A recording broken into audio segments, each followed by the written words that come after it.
बहुत समय पहले, जब धरती पर अधर्म बढ़ चुका था, जब लंका का अत्याचारी राजा रावण अपने अंत को प्राप्त कर चुका था, तब सभी को लगा कि बुराई का अंत हो चुका है।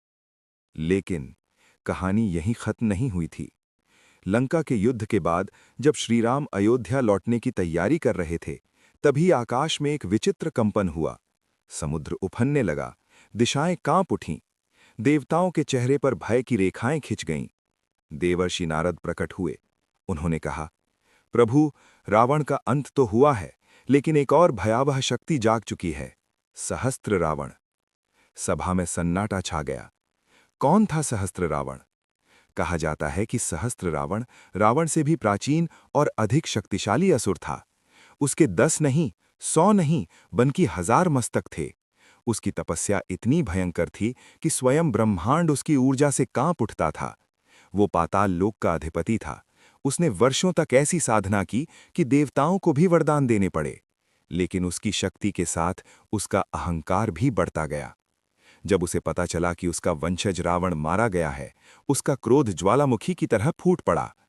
उसने आकाश में गर्जना की, जिसने मेरे वंश को चुनौती दी है, मैं उसे समाप्त कर दूंगा।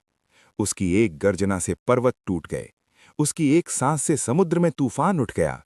देवता भयभीत होकर विष्णु लोक पहुंचे। श्रीराम ने शांत स्वर में कहा, धर्म की रक्षा के लिए यदि फिर युद्ध करना पड़े तो वो भी स्वीकार है। हनुमान ने गदा संभाली, लक्ष्मण ने धनुष उठाया। वानर सेना फिर तैयार हो गई। लेकिन इस बार शत्रु साधारण नहीं था।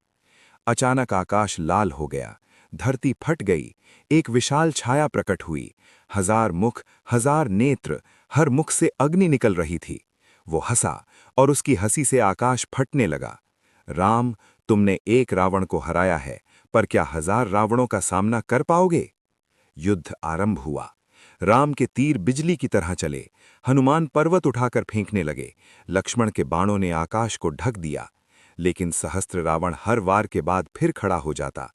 उसके एक सिर को काटो, 10 और प्रकट हो जाते। देवता चिंतित हो गए। तभी सीता ने ध्यान लगाया। उनकी आंखें बंद हुईं और उनके भीतर की दिव्य शक्ति जाग उठी। उनका स्वर गूंजा, अधर्म का अंत केवल शक्ति से नहीं, सत्य से होता है। उनके शरीर से दिव्य प्रकाश निकला। वो प्रकाश इतना प्रचंड था कि सहस्त्र रावण की आंखें झुक गईं।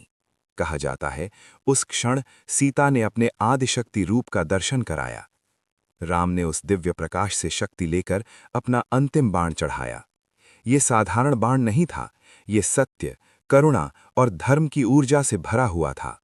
बाण चला और सीधे सहस्त्र रावण के हृदय में जाकर लगा। उसके 1000 सिर एक साथ गरजे, फिर शांत हो गए। उसका विशाल शरीर धरती पर गिरा और पाताल लोक की अग्नि में विलीन हो गया। आकाश साफ हो गया, समुद्र शांत हो गया। देवताओं ने पुष्प वर्षा की। नारद बोले, आज ये सिद्ध हो गया कि शक्ति का अहंकार चाहे कितना भी बड़ा क्यों न हो, धर्म की एक किरण उसे समाप्त कर सकती है। राम ने विनम्र स्वर में कहा, विजय मेरी नहीं, धर्म की है।